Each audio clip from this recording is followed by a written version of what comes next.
What's going on, boys? Thanks to our patrons and Fiverr customers, subscribe to our Patreon free to stay in the loop. Arm yourselves, life stuff. I was watching a therapist plays Disco Elysium playthrough thing, and it made me think about a bunch of stuff.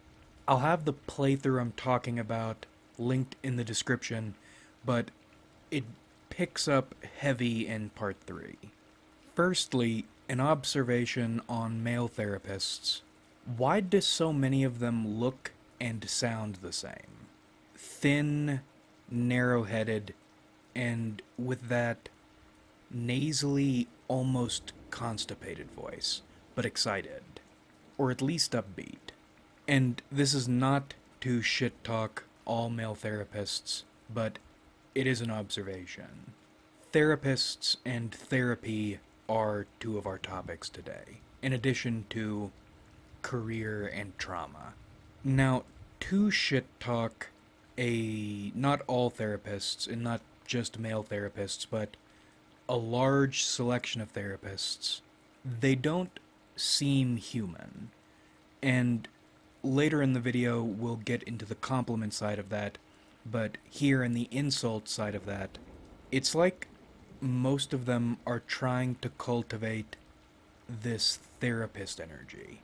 And it feels like their attempt to do this, or is trying to get them outside typical humanity so they can operate on humanity. The issue is, for most of them, that's not righteous, or at least that energy doesn't come naturally to them. It's a put on, not a tool. And you can recognize that in their efforts not to exhibit any personality. But because this is not natural to them, they do show their human sides, and it always comes out as passive aggression. They don't want to show anything human someone could latch on to, and certainly not something negative, and in doing so, like squeezing a water balloon, all that energy rushes somewhere else, and you get this little smarmy energy that I'm guessing because they're repressing everything else, that's why it's so everywhere. You're wearing a mask, but your face is still showing, and the expression you're hiding is rather unpleasant. And this is in stark contrast to elite therapists, and coincidentally, elite INFJs too. And with the INFJ's bit to all this, everything we just said about lower level therapists you can apply to lower level INFJs. And I'm sure this overlap is totally coincidental. Nothing more to read into in this. But then you have high level therapists and high level INFJs. And what you'll notice about them both is they do not shy away from demonstrating their humanity. And in fact, going a bit further and demonstrating a bit of their edge, showing their teeth, showing their bad sides, and doing it despite the reactions, particularly the negative reactions, they know these sides of themselves, or showing these sides of themselves, is going to elicit. At least in my experience, how can you tell a therapist and you are going to get a lot of good work done? Your therapist is a bit grimy, a bit gamey, a bit not what you are conditioned to view a therapist to be. Probably in the same ways and for the same reasons Alan Watts describes high-level Zen monks. They don't seem like monks. And in a similar manner, high-level INFJs. They show you and others, openly and at a disadvantage, parts of themselves, or beliefs, or actions other INFJs would fight to the death to keep hidden. And in this way, they become almost invulnerable. Like Sam Roberts, the psychopath INFJ we talked about a while back. He lays out all the ammunition that other people, other INFJs, would fight to hide, intending for you to use that ammunition on him so you can see that nothing affects him. And that's the way high level and psychopath INFJs are. They appear very difficult to throw or to break. And it almost seems like a forward power move, inviting attack so that it can be brushed off. Maybe we'll need to mark this video partially as typology because we are not going to stop talking about INFJs in this video. So some of the things I was thinking about while watching this playthrough, and it's a good playthrough. He does therapy during the playthrough. It's really good shit. Intimidation is the first part. Low-level therapists and INFJs are intimidating, but not in the powerful individual sense. More like in a checking your bank account or receiving your bills sense. They're very good at being difficult. And while you might be able to deal with difficult, it is unpleasant. Versus the intimidation of high-level therapists and INFJs. And both those sorts of people are very intimidating to me. Not in a little sense, not in a frustrating sense, not in a this is a problem sense, but in a this singular conscious entity frightens me way. And they're intimidating for a few reasons. Number one, they are making a lot of sense, both on the abstract level and in the producing results level. This person knows what they're talking about and can prove it with results. Ergo, their system or their vessel is seaworthy. They are operating with an effective set of tools. And that's intimidating to me from the outset because whatever it is they're doing, I am not doing. And they're good at things I am not good at. And again, not in some strictly abstract way or in some little way, but in important shit, they are performing better than you are. And the next reason that stresses me out is I have tried those methods, and for some reason they do not work for me. Now, I did learn a lot from my time in therapy, but applying it straight the way high-level therapists do does not work for me. Like the core wiring is different. For example, this YouTuber went through a story about a time or a moment in his counseling. Someone challenged his authority by mocking him in a group setting. And he went with it by going with the joke and making another joke at his expense, getting a decent laugh, and then nobody in that group, including the person who insulted him initially, ever challenged him again. That's a very conventionally good way to deal with a situation like that.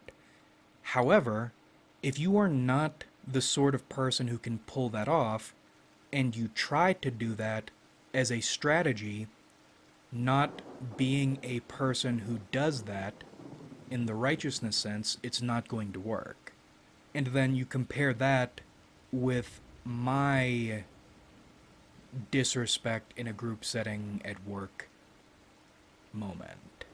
I kept control, and I didn't go offensive, but I kept that control by making everybody very uncomfortable. Now, I'm thankful I've developed strategies that work, and developing strategies that work, but I'm intimidated by the fact someone else can use a more conventionally good strategy to get similar results, and I can't use that strategy. And dumb motherfuckers will say, well, why don't you just do that The more you do and the longer you do, the more you understand who you are. That's part of what righteousness is. If you're someone built to do X and you try to do Y because you think you should, or you want to, or you want to reinvent yourself or some shit, it's not going to work because you're using it as a tactic. Whatever Y is not inside you. And let's say a tactic does work, because sometimes they do. Now you are, or have veered into Y lane, and you're going to need a bunch of Y shit. And you're going to collapse because you're not a Y, you're an X. You're programmed to do X things. Even if you manage to sneak into Y lane, you can't persist there. Nonetheless, this other strategy gets similar results with fewer drawbacks. And you can't do it, and that's distressing. And then the ultimate intimidation or distress in all this, as always, is the mob. Part of the reason I don't like this objectivity obsession in modern culture is people will take the idea of objectivity and then apply it to everything. Like there's one perfect job to do. There is one perfect objective path to happiness. There is one objective best way to live.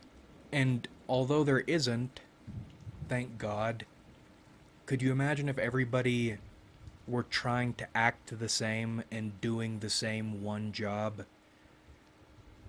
Like, the economy wouldn't work, interacting with people would suck even worse than it does already. That doesn't stop them from trying. And in my experience, when people compare things and view one as better, they'll try to eliminate the other one, not accounting for different scenarios or potentialities. This one looks better right now, so the other cannot be allowed to exist, or it's immoral if it exists. So these alternative and more acceptable outlooks intimidate me because I understand my value, or I understand it well enough to stand by it, but most people won't. And although someone like this is not in my vicinity right now, the idea of their existing intimidates me. Because if one shows up at a bad moment, now there's blood in the water. People will use comparison as an inroads in pressuring you or toppling you, coercing you. Or put another way, people will compare fingers to get you to try to change your entire body without understanding you or it. I'm intimidated by the idea of someone doing something better and then people using that as a method or a way, a reason to destroy or shackle my entire existence. And that leads into the more complementary side of high level therapists and INFJs don't seem human. They use a bit of that griminess to seem more human, and in fact, get so good at dealing with humanity or human affairs, it seems like they've mastered it. And that should make them peak humans. And they are peak humans, but not the peak. This is another unnerving thing. Because humanity is not perfect. Even if you refine it and practice it and have all these methods, it's not perfect. So where are the cracks? You can have a system designed to deal with them. You can have a persona that works for your ends. That doesn't change the fact those cracks are somewhere. And I'm not inspired or reassured by the fact I don't see them. I'm uneasy.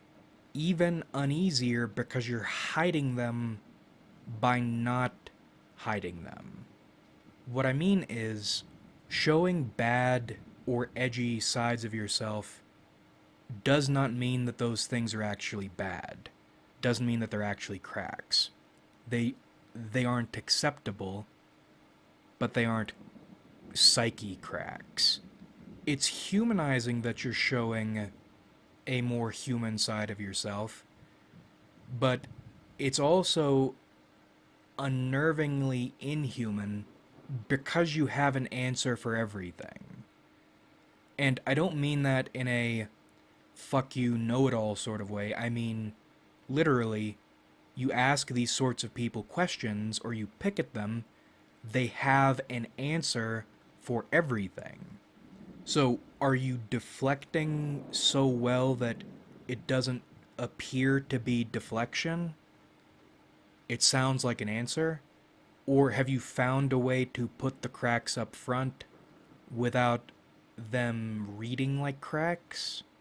Or have you developed so much internal space you can stuff those cracks so far down people will never see them and it's not even a fight to keep them down? Or is there really just an objective way to achieve happiness and control over everything? All these possibilities are eerie. They are something, but human, no.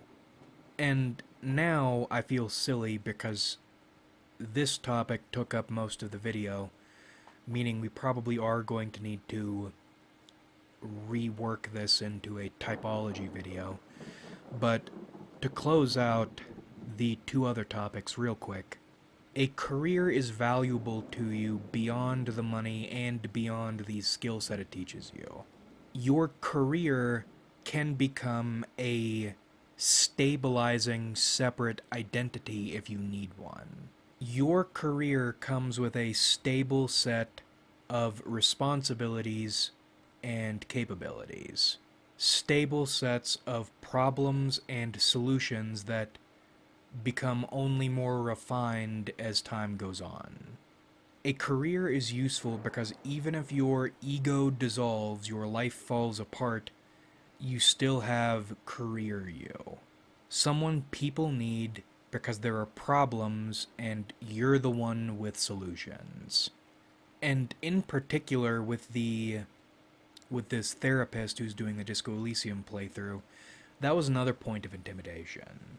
It's really neat watching this dude apply therapeutic systems on people to get good results.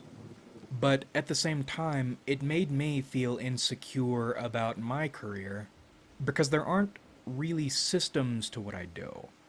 If I needed to sit down and explain to someone how to do my job, I would have a hard time because it's a lot of soft skills. Record keeping is the only constant point. Attitude is everything else. And again, that's not something you can explain easily or apply so clearly with graphs. In fact, I find the less or the more I think about what I'm doing or try to systematize it, the less effective I am. And that's cool. I am proud of that. It's also really embarrassing when you watch another professional doing their job in a way you feel is more professional. And again, I trust my trajectory, I trust my soul, but it's all about feelings today. And then the last thing is trauma. We aren't going to get super deep into it, but I don't think trauma is an indicator of the incorrect thing happening.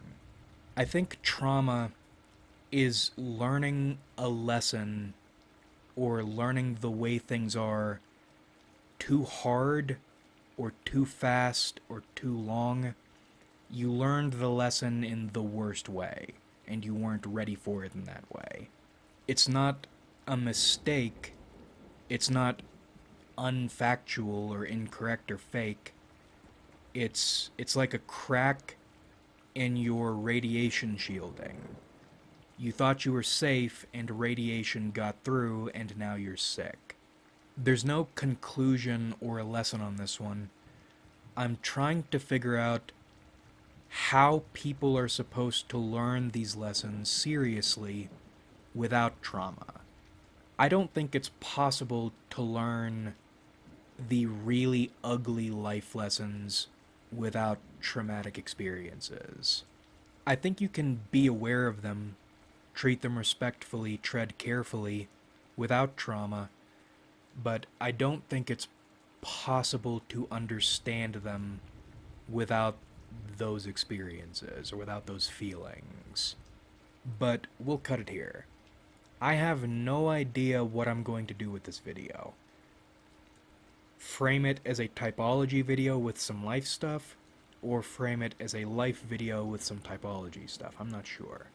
Like if you enjoyed, subscribe if you haven't.